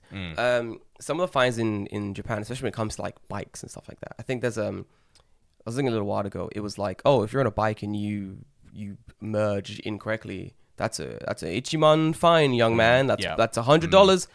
And if you did it maliciously, that's niman. Ooh. In the UK, if you do that, I think it starts at about 500,000 yen fine. It's about like 1,000, 2,000 pounds for a fine. They're like, fuck you. You merged illegally. Hi, 2,000 pounds. Why? What? You won't do it again. You won't do it again. You'll fucking remember not. You're going to fucking remember. You should have remembered for the first place, but now you're definitely going to remember. Big fan of that. I think on-the-spot fines in Japan need, especially in Kyoto. Dude, I'll do it on the weekends. Yep. Ship me down there. I will find some fuckers, dude. You drop litter? Cool. Come on. Straight. Come on. I don't know what. I'm a child. You're a child? No, come on. Yeah. You should have learned. Child tax. Because it needs to be like, it's instant fine, or we bring you to the Koban and sit you there for 12 hours. Straight. And release you at 6 p.m. Oh, do you know what we should do? Instant fine, or, as you said, we're sitting you in the Koban, but you're not just going to be sitting in the Koban. We're making you watch an informative Japanese-style video with the oldest Japanese man we can find, explaining to you in his bad English. There will be a test about what you've done and why it's bad. He's going to talk like this the whole time. You can fall asleep. No one's going to wake you up, but we will pause the video. And you have to watch the whole thing. The whole thing. I'm like, sir, you're awake. It's like the opening from Skyrim. Sir, you're awake. Excellent. You fell asleep 20 minutes in. Only 5 hours and 4 minutes to go. Gumba. Yeah. What time is it? It's not a question you need to be asking. Pay attention. You're going to test after this. It's multiple choice. There's an essay section. It's closed book. Good luck. Yeah. Like, fuck you, dude. Yeah. I've 12 stays in Japan. I've never been to Kyoto because tourists, especially Americans. Smart. Okay. Smart. I mean, Kyoto is nice. It's but really nice, yeah. I feel like this trip, because the trip before that I made to Kyoto was during COVID, and I was like, the best Japan has ever been. Wow. Nobody's fucking there. Oof. But this trip really illustrated, I'm like, wow, like this is like fucking bad. It's bad, yeah. And it's, the reality is like, Kyoto needs the tourism. It does, but yeah. I think for a majority of things, like Kyoto is not making as much money as they could be. Like you said, if they had like guided tours that were run by the government, do that, yeah. only run by the government, they'd be making money hand over fist. I would say that's what they should be doing. Like, if I was, man, put me in charge of a governorship, man. Give me PR, put me in charge of any location, and I will make that location money hand over fucking fist. You know what they should do? It's not hard. They should make tour groups register as businesses. And then they should be like, okay, you have to, because you're a tour group, so you definitely have an itinerary. Yep. You have to provide that to us. Yes. Ahead of schedule. Do you know, just crazy as well, because I go on a lot of like PR, like fam trips and stuff like that. Yeah. So when I go on like an influencer trip, a fam trip, a PR trip, and we're going to, I don't know, we're going to nowhere in Chiba, somewhere deep Chiba, sure, yeah. where there's not that much tourism, yada yada yada. It's me and 3 other people, max group including all staff. Let's say 7 people. That's it. We have to fill in a fucking itinerary. We've got to fill in itineraries, schedules, get places booked, locations ticked off. We're not a giant group of people. We're like 6, 7 people. We fit in one car. But you have to do that because that's like what Japanese companies, what Japanese businesses like want you to do, need you to do in certain situations. The fact that a bus of 30 to 50 people can rock up, 2 buses even, just be like, yep. All right, go and see King Kakuji, get back here in an hour. Yep. Nah, dude. And King Kakuji's like, what the fuck? Like, why do we suddenly have 300 extra people here? What the fuck's going on? Like, nah, I think you have to book, and the government should be able to be like, nah, nope, too many people. I mean, nope. So someone just brought it up, and I agree that is what they should do. You know about the Mario Kart things that are running in Tokyo, right? Yeah. Everyone fucking hates them. They fucking suck ass. Why are they still here? It is the most basic bitch, lame ass tourist thing. It's awful. If you are someone who goes, if you are someone who goes to do that Mario Kart thing, you are the lamest motherfucker in the world. You don't actually know this, but we actually ban you from the community. What you've done? We just legitimately just outright banned you. That's crazy. Yeah, it's just like that's dude, crazy. You were fucking lame. But they were saying this is kind of what they should implement for those groups. So this was in May 30th, so like last week. So Tokyo's Shibuya Ward is planning to tighten rules for businesses that rent go-karts to tourists who want a driver's view of the sites in Japan. Yes. The small open vehicles are popular with inbound tourists, but there have been complaints about poor driving manners and loud noise. The ward says it's decided to revise the related ordinance to ensure the safety and security of its residents. So what are they going to do? The revised draft calls for firms planning to open go-kart rental services to notify the ward at least 30 days in advance and to provide details of their operations such as business hours. It also requires the firms to hold meetings for residents to explain their operation and to respond sincerely to inquiries. Oh, you're fucked. You're fucked. Fuck yeah, dude. The thing is, like, most of them are like registered outside of Shibuya Ward, but they drive into Shibuya Ward. But now, if they use Shibuya Ward as a place, they have to register as a business there. There's one registered in. It's near the missus's hairdresser place. It's in near Asakusa. Yeah. Basically, like across the road from the Golden Poop.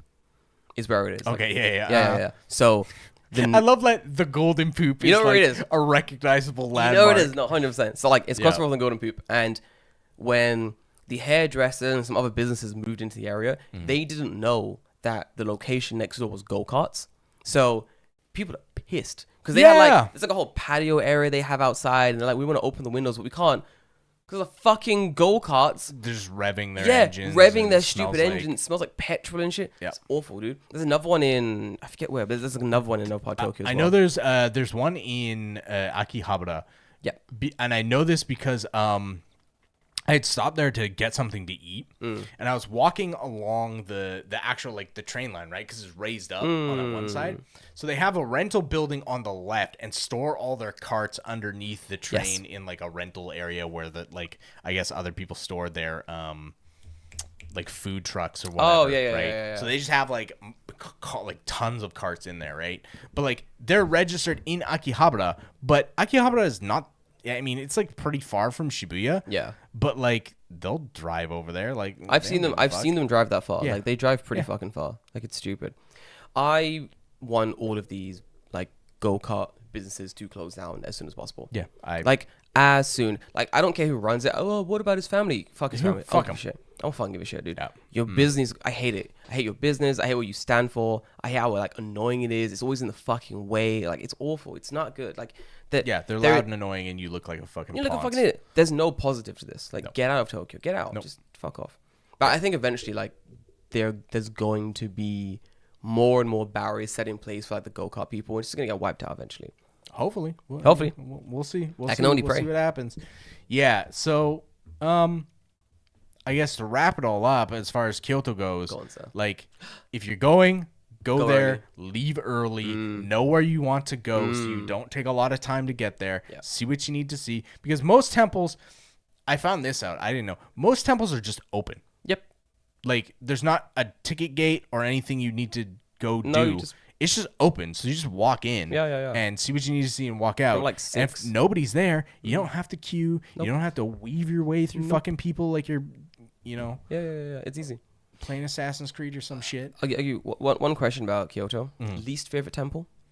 I have mine. I know mine from the fucking get-go.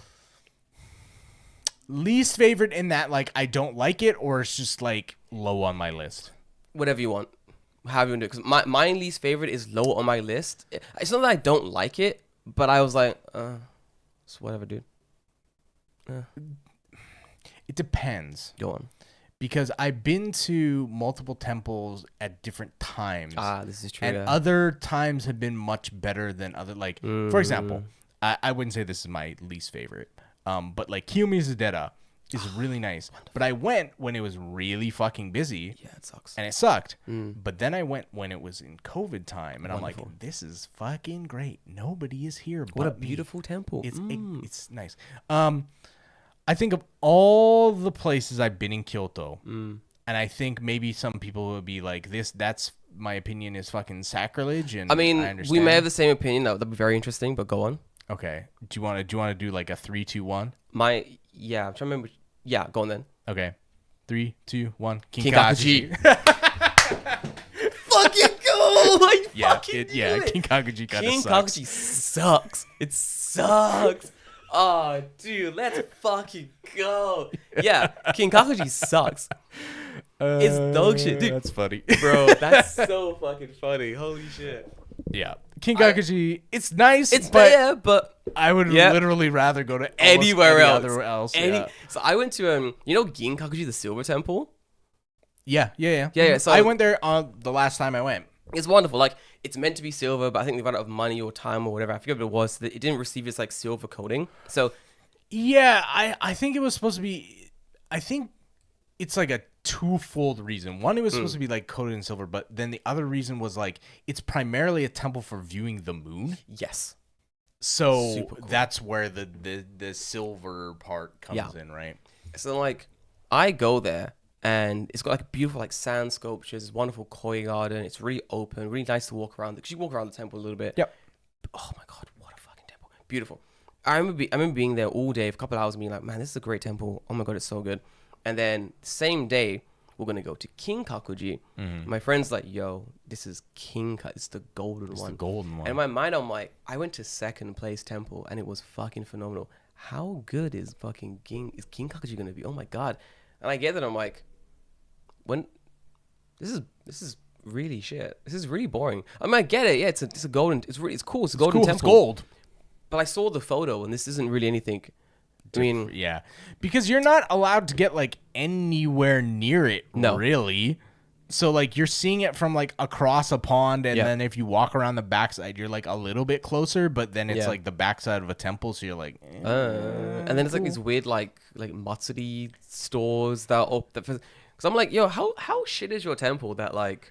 Yeah, you have to open up these like Matsuri stores to like make some extra revenue as well, because it's expensive to get in as well. It was like 1,000. Yeah, it's. I mean, like I feel like because it's very very popular, they're just kind of like we can just charge whatever we want because people are like, well, I've come this fucking far, I might as well pay the $10 or whatever to get in. I think I paid $10 to go. But like I can imagine, like okay, you're paying $10 for every single fucking person. Yeah. When I went, the first time I went in high school. Damn. So this is like way before ultra fucking tourism of today.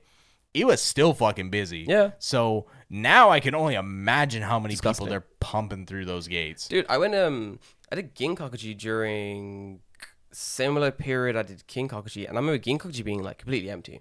There's like barely anyone there, and I was like, "This is wonderful." People. And Ginkakuji is in like kind of a nicer area. It's like wonderful. It's like area. way. Oh my god! It's like way more local. Yeah. And there's like before you get to the temple, there's like a canal that runs through the area. Yeah. And it's like if you want to see like a quintessential like Japanese old place, that's what it is. Yeah. Like get like good photo ops or whatever. Like you should go to that area, and it's like. Unfortunately, it's like kind of not super accessible. No. Like there's probably a bus that drops you by like somewhere close, but like we were with like my wife's mom and dad or like I guess my father and mother-in-law, and they're just like, yo, we'll just get a taxi because there's 4 of us, so like split it that way, it's fine. And we just got a taxi like right up to the place and then walked around the area, and it was like, okay, this is like nice. Like it was weird enough to where like it didn't feel like Kyoto. Yes, no, you're right. Yeah, I was like, oh, this is like kind of like out of the way, which is nice. No, it's really it's super interesting. It is one of like the 2 temples I'll always recommend in Kyoto. Like I'm always like, go to the silver temple, not the gold one. If you have to do both, do gold first, because then it makes silver just seem so much better. Doing silver and then gold, you realize gold is so much worse. You got to go gold and silver if you're going to do both anyway. But because there's like, man, the one thing I like about Kyoto Ginkakuji is when you go into the temple, you kind of like go, it's like guided. So it's like a linear path that you follow or whatever, right? Nice, But there's a section where you go like kind of up behind the temple, like in the trees and stuff, and you look down on the like the sand thing, and there's like a stone like chair or whatever that I guess like someone would sit in. They just like look at the garden. I'm like, damn, this is cool. Like you don't get this kind of stuff at King other temple stuff. Yeah, it's like Gin is seriously like like underestimated. People need to go there more. Actually, no, people don't go there more. Vibe. Guys, if this is the podcast, you go, enjoy Ginkakuji. Don't tell the other tourists. Let them keep going to the Silver Temple. Yes. Fucking giving money to, I guess, keep re-upping the gold. I don't know what the fuck they're doing with it. Like, well, I mean, did you know about the history of Ginkakuji?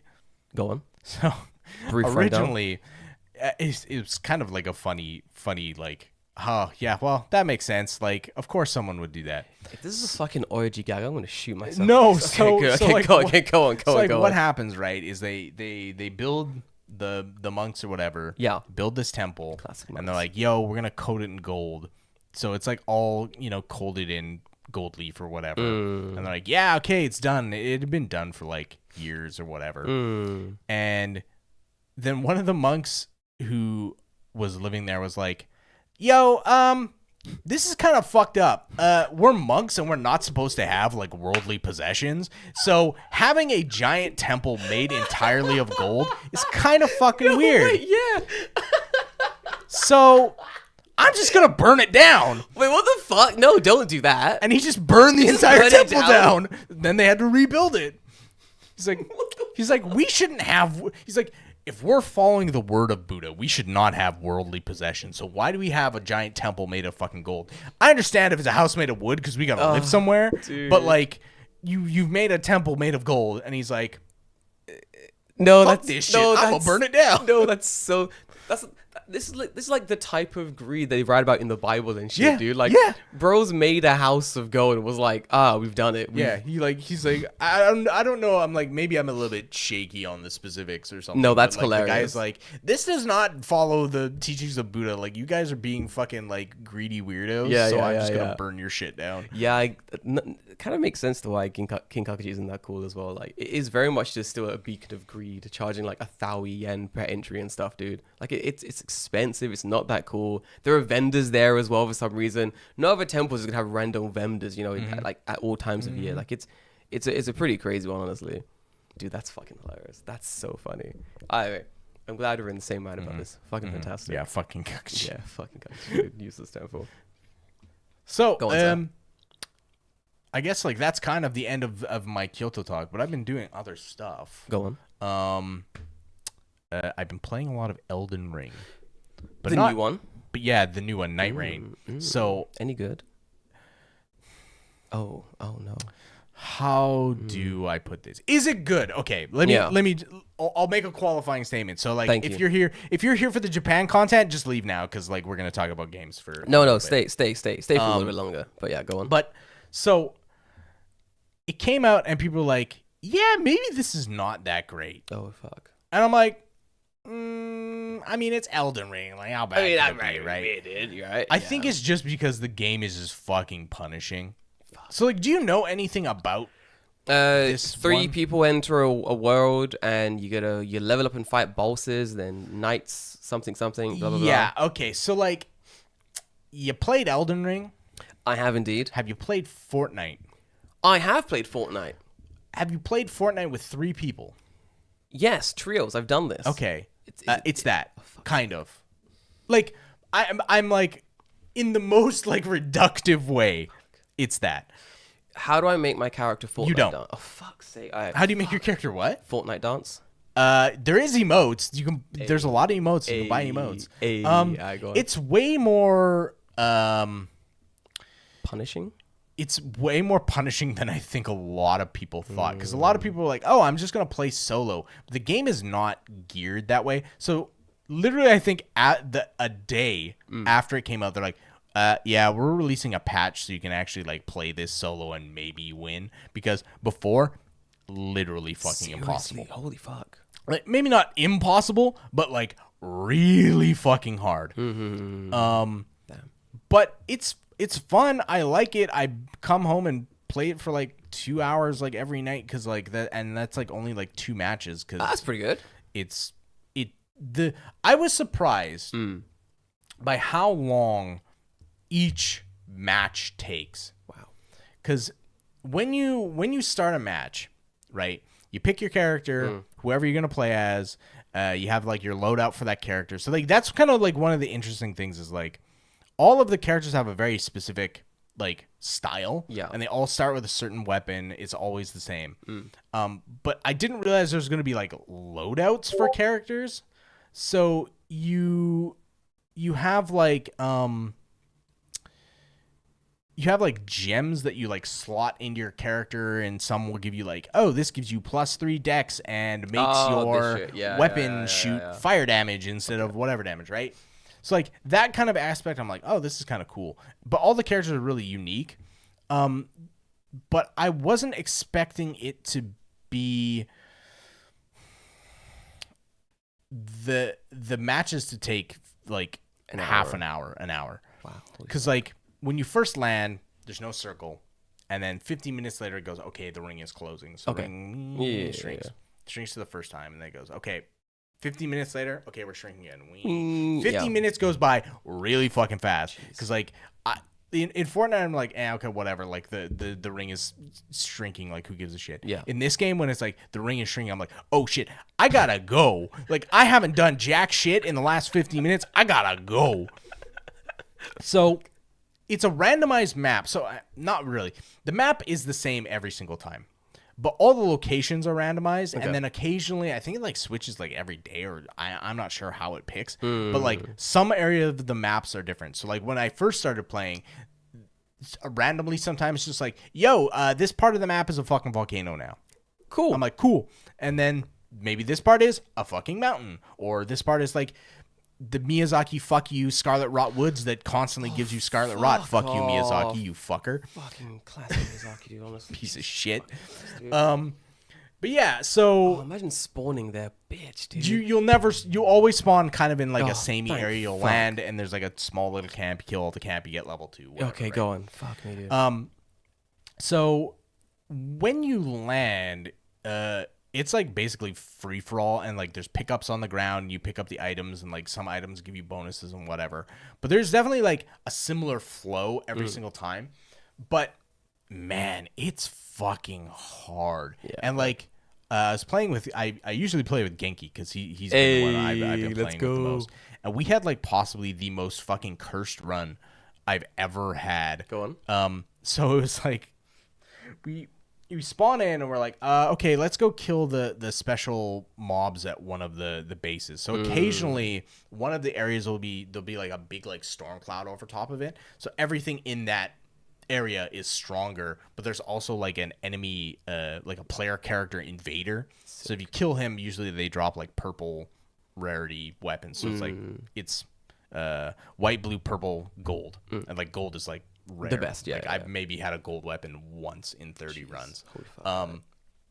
So we go there, we kill the fucking guy, but all of the mobs are really fucking strong, and it's this specific one was filled with those dickheads from Lanedell that shoot the bubbles and shit. Oh, I love. But these the bubbles, shits, they could shoot the bubbles from behind walls. Yeah, the bubbles would fucking track you. Yes, they would also fucking insta kill you because they've been buffed. Oh, they've buffed it that much? Yeah. So like we were just like trying to like stay alive, and you'd be behind a wall, and then you just go bleh, and you die, and you're like, what the happened? Fuck hit me? Like I didn't even see anything. Bubbles.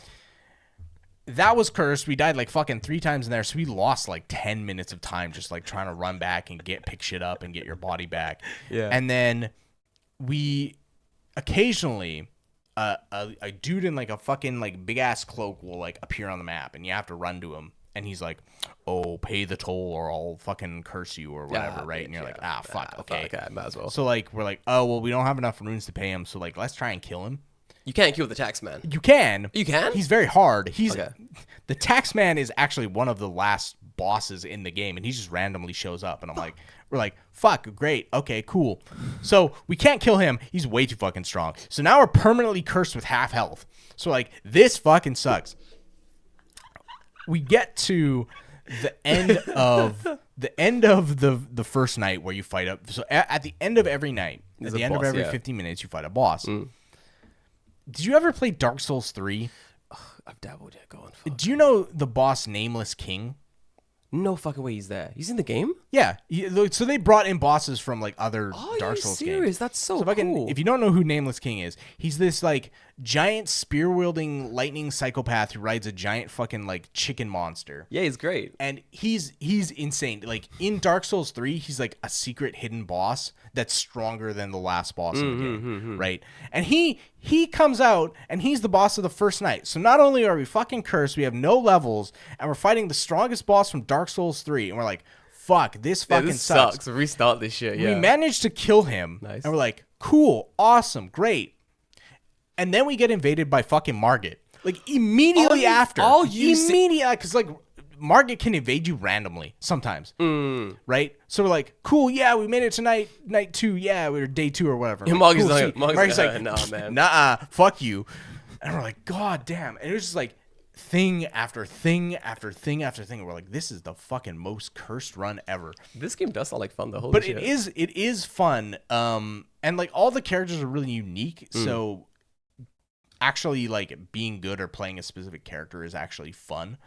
I play the bow character the most because they changed how bows work. One, you don't have ammo anymore. Already an improvement. Way better. Yeah, good job. But he's just fun to play. Like, it's just fun to play. But the game is definitely way fucking harder in single player because I think it's designed to where, like, you are supposed to have aggro taken off of you by teammates at some time. Yeah, it makes sense, yeah. Right? To where you have the opportunity to go and attack and deal some damage because later on, some of the bosses have a lot of fucking health.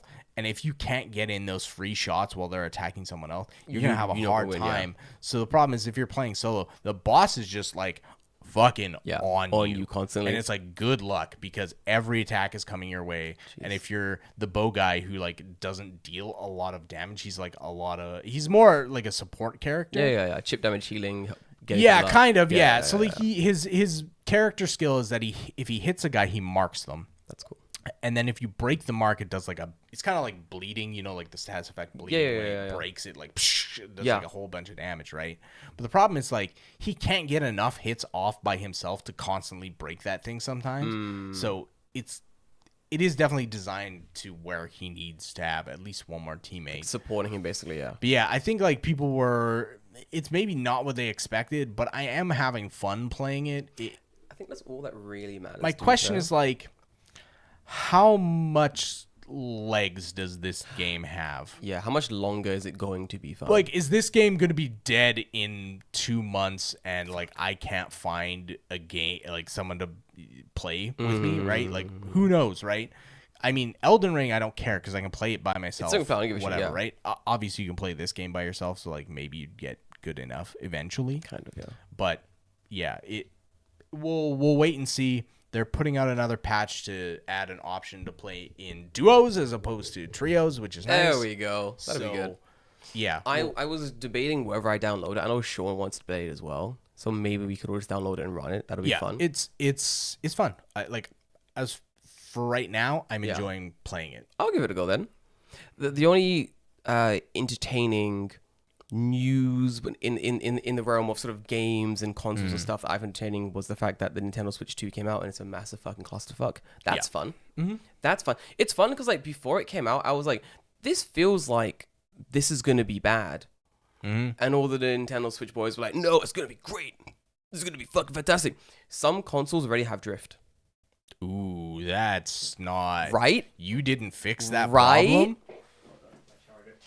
on the the left stick, like no longer, because that was the issue originally with the original Switch, right? Is that your left Joy-Con for whatever reason would get stick drift and instantly. It would just be fucked. Yeah. So I saw a really entertaining video where this guy had his Nintendo Switch 2 and he puts it down, he's filming it, and he's like, look, and he flicks the left stick and leaves it and just no. He's like, look. No. Yeah. How do you have that problem twice? And fix it. You gotta remember, Nintendo, like, I think in the past, I think Nintendo was more known for making a nice little family-friendly console, good for everyone. It's gonna last a long time. They got high quality control. Yeah. High quality control. A little kid can fucking throw this shit against the wall and it's still gonna work. It's fine, yeah. Don't worry about it. And somewhere along the line, they kind of lost the plot. And they've gone from making good games and good shit that's going to last a long time and it's fun for the whole family to how do we get as much money as we can as quickly as we can. So for the Nintendo Switch, if you try to, Switch 2, if you try to do something with the console, like you try to like bug it or block it or I don't know, mod it or something, they will like from Nintendo headquarters remove your ability to use that console because you're not buying the console, David. You're buying a license to play the console at home. Oh, yes, that wasn't like in their like end user agreement. I'm like, you don't own this. What the fuck? You also don't own any of the games. You own a license to play the game. That's some dystopian shit. They also did some other shit with the Mario Kart World, for example. I think in the US it's like $100. Yeah. For what a dog shit game. It looks terrible. Fuck, you know. So that picture was actually Australian. Oh, Australian okay. Thank God for that. Okay, that's different. But still, no game should cost $100 fucking. No. I don't care. It should be adjusted for your country's currency. There's no reason why that shit should be $100 fucking. That is insane. So then one of their new weird things they did was, I'm trying to remember the exact logistics is weird, but if I have a copy of Mario Kart World or whatever, correct. Apparently there was a thing where you should have been able to play it with your sibling in the other room via some kind of game connect thingy or whatever. Yeah. There's like a family sharing thing that they've added. No, you can't anymore. You can't. That was like a whole thing about their like launch. Yes. Like so apparently you now need 2 copies of that game. You can't use the same code on multiple Switches. You need 2 copies of the game. Wait, so you can family share it apparently. Yeah. But if the other kid is like, oh, I want to play this game on my Switch now, you can't just give them the game. Because it has a weird download code thing on it. So I thought that they were sidestepping. Like that was the entire intention. I'll have to look into that. Me too. Seems weird because like I've seen too many little things about this happening already. Like it's pretty insane. Yeah. Right? Yeah. Like I think that this console is going to be a nightmare for them. Oh, dude. Yeah, I'm not getting it. One of my colleagues has it. And he's like, oh, check it out. And I was like, this is not worth the metal it's made out of. Oh, dude, like people, I saw people like, they're like, oh, I'm going to trade in my Xbox One to pay for most of my Switch. And I'm like, you're an insane person. And I'm like, why? Just buy a Nintendo Wii. The graphics are the same. Yeah, I'm just, but not even that. I'm just like, why? Why? It's not good. Not that it's not good, because like, I assume that like the games are probably okay, but I've never understood people who are like, I'm gonna trade in my entire library for another console to buy the new libraries, and it's like not really. It's not even like the parity between the two things is not even like remotely similar.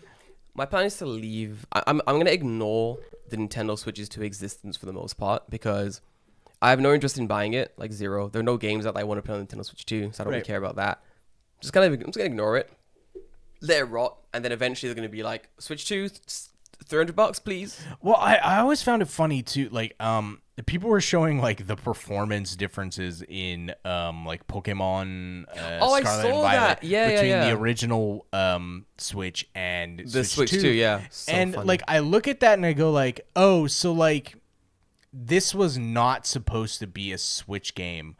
Yeah. Clearly. Because you definitely push this out to be on the Switch when it's not supposed, like it definitely didn't run well. You knew it didn't run well. And it's funny because like in the trailers for the Switch 2 version of the game, they go to places that were like specifically fucking bad in that game, and we're like, look how well it runs now. And I'm like, I mean, yeah, but so like how far are we out from Scarlet and Violet? I think they're only like a year old, right? Yeah, so it's not at all. When did that come out? 2022, November 8, 2022. Jeez, so I fucking know. Maybe longer than I thought, but still, like they were 2 years out from. They had to have known at the time they were making it that Switch 2 was coming. Oh, yeah. Like 2 years, they definitely knew that a new console was coming. There's no way they couldn't have. But it's a money grab. Release it now, get paid. Release it again later, get paid again. Yeah. Get paid again. Like, come on. But you can just run your Switch copy on the Switch 2. Like, you don't need to. I mean, there might be like an upgrade fee of like $10 or whatever, right? But like, it's not. I mean, there we go. Yeah, get paid now, get paid later. Still getting paid, dude. Either way, Nintendo's every path leads to Nintendo getting paid. Yeah, like what's the meme? All paths lead to a re-release of Skyrim. That's what this is. Kind of. You're not wrong. You're not wrong. 3 months, I guarantee Skyrim's coming to the Switch 2. It was all a plot by Todd Howard. I guarantee it, dude. I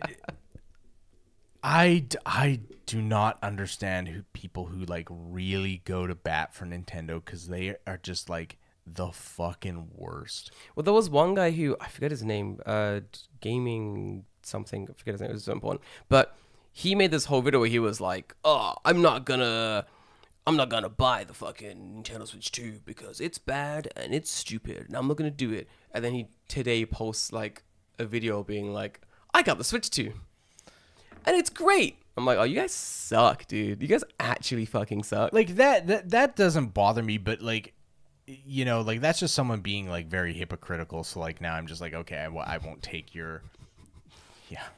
Sorry, I'm not gonna take your opinion without a grain of salt. But it's people like, yeah, Nintendo's not bad, but then you see all the shit that they do with like Super Smash Brothers and shutting down like community tournaments that like aren't making money, and they're just like they shut down like fan projects that aren't gonna make money and shit too. Like they're just like they're such a fucking asshole company. Yeah. Like all under the guise of like we gotta protect our IP rights and blah blah blah, and it's like none of your IP rights were really being infringed upon. Like, no, nothing was. You just wanted to be a fucking asshole.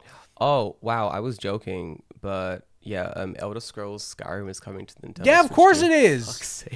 Fuck's sake. And it's gonna be $60.